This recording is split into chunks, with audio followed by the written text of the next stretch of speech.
Hey beautiful souls, thanks for stopping by. I've got a lot to share with you. If this is your first time stopping by, my name is Francis. I am a clinically trained therapist operating as a coach. I'm also a plant medicine guide, helping people journey and heal using plant medicines, while also providing deep transformative coaching. So today I wanted to talk a little bit about this August energy. It's been wild. Now, August has had a lot of powerful energies, and this could either throw us off kilter, or we can use the Leo energy to harness some of these energies and transform them into personal growth opportunities of healing and change. So what is Leo's energy? If you're familiar with Leo and you follow astrology. So Leo's energy is bold, it's authoritative and confident. Leo is a fire sign, and fire is the element of action, motion, and creation. So I'm going to share with you 4 things. First thing is how we might be feeling and what we need to confront. How are these energies helping us? Thirdly, what do we need to prioritize? And lastly, how to harness these energies to reach our goals and desired outcomes. In my newsletter, which you can join in the description below, I mentioned how intense August has been like, even for me. I've gotten into communication issues with my partner. I felt almost like I wanted to pull in some situations. So I've been navigating these energies while no one is exempt. While there's always a bit of push and pull between us and the universe, August seems to be an especially charged month, and that can be both comforting and challenging. Comforting to know that we can use this energy to transform, challenging because we may not know where to begin to harness those powerful energies. The month of August can bring its own particular brand of energy. It's like a potent cocktail that has you saying, oh, yeah. This energy is meant to stir things up or push us out of any lingering complacency, making the month feel a bit darker at times. But the goal with most dark times is to illuminate the light within. Dark times can shed light on what may otherwise be overlooked or not seen, while also causing friction and stepping stones along the way. We all have an intense inner power within us that we can summon, especially when these types of energies are knocking at our doors. Regardless of what is happening around us, remember these events can be used for our personal growth. Some astrologers, if you're into that, I'm so into that, say that August is the month of initiation. And for some of us, it could be initiating us into energies that we're not quite comfortable with, but know that we need to step into. So the question is how we might be feeling and what we need to confront. So there's a fog of chaos for a lot of us, or maybe just like a thickness of energy that seems to be slowing down our lives. I definitely felt it. I felt a little bit lethargic and kind of like, wait, what was it that I was doing and wanting to do? So I had to pause and reflect a little bit. Maybe we're nervous that what we do will cause more issues, right? So we're walking in circles and feeling heavy and unsure what to do next. So essentially, these energies are sort of in a state of influx. They're asking us to move with them into the next level. We all go through major transformations, but what makes it bearable is when we can actually recognize that this is a part of the process of life. So as we go into the fall season, which typically is a time for contemplation for many of us, right? Because winter can sometimes slow us down. But also if you have kids like I did, well, back in the day, we might find ourselves moving so fast that we forget to connect with ourselves. So this month is a time of very strong contrast in many areas of our lives. We can find ourselves getting angry at something and later feel very clear, open, and inspired just right after. Or we may experience a lot of love and connection and feel a bit more detached afterwards. What this ultimately is saying is there could be a shift from an old way of being, which worked for many years, served us, right? It's not about getting rid of something, because the more we try to get rid of something, the more it remains in our lives. It's more about honoring it. But we're shifting from an old way of being to a new and different way of being. The energies that we are pulling are asking us, will we remain the same, or are we ready to lean in and change?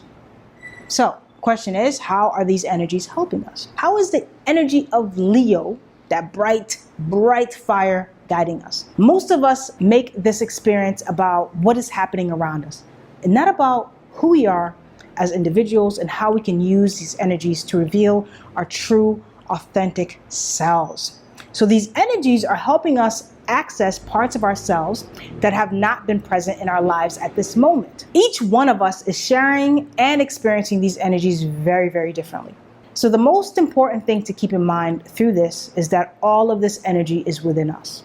It isn't something happening to us. It is something being revealed to us through the events occurring around us physically.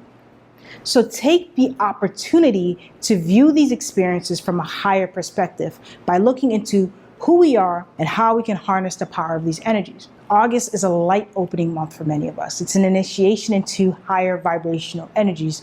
So what does that mean on a practical level? Because I'm down here on earth. It means that what is being revealed to us is an opportunity to get curious and explore what it means for our lives. It's saying to us, are we going to rest or are we going to transform? Some of us who have been focused on changing and transforming may need a bit of rest from that. For instance, I told myself this year, no more coaches. Okay, it's time for me to take what I've learned and begin to apply it. Because even the active, constant energies of transformation can be a distraction from true application. So is this energy asking us to rest? Do we need more rest in our lives? More contemplation? Do we need to slow down? If these energies are getting us to feel a bit less stable, then we need to make small and conscious attempts to stabilize so we can get back to creating the life that we desire. Because remember, we might be off balanced. This vibe that we're feeling will not only cause us to ponder all our choices and decisions, but it will also have us confronting issues that limit us from letting go and moving forward with complete trust. Remember, Leo energy is action and motion. Again, it will limit us from letting go and moving forward with complete trust within ourselves and the universe. So what do we need to prioritize? We need to prioritize us. This August energy is bridging us from the outer world to the inner world. We need to prioritize our spirituality and self-care. Many of us might be feeling like our emotions are dictating our moods, the words that we say, it's dictating the direction of our lives. While there might be some of us who feel like we need to withdraw into deeper meditation and personal reflection, meaning, it's given us an opportunity to go inward. So the question again is, the question now is how to harness these energies to reach our goals and desired outcomes. How do we use this bright, intense, fiery Leo energy? The most important thing to remember in creating a new life for ourselves is stabilization or balance. How can we create balance if our foundations are weak?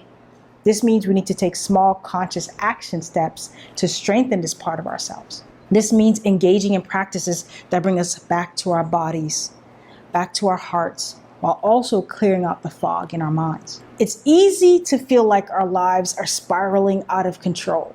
Changes in the world are happening all around us, and we're being called upon to adapt and morph into the next version of ourselves.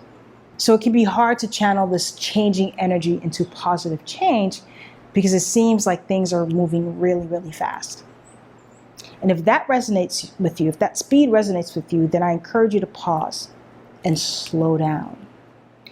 When it no longer feels too fast, then take the energies of the Leo to create the life that you desire.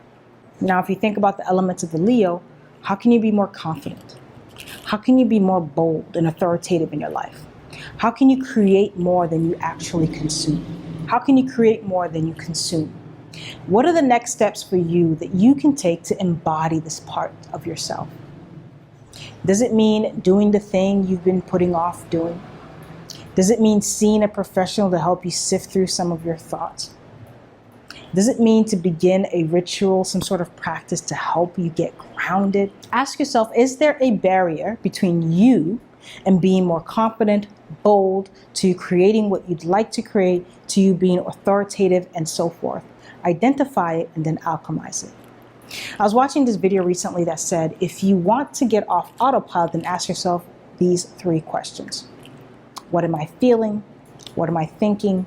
And what am I doing? Take a moment to answer it each and every time, using it as a point of reflection. That can be the missing piece, not overthinking, but honest spaciousness, non-judgmental reflection. We all have an intense inner power within that I said that we can summon, especially when these types of energies are knocking on our door. Regardless of what's happening on the outside, use these energies as an opportunity to enhance your personal growth. Okay, that's all I got for you. Let me know which part of this video was most helpful to you, and let's continue the conversation in the comments. Make sure to subscribe, like, and share this video with someone you care about. Thanks for watching.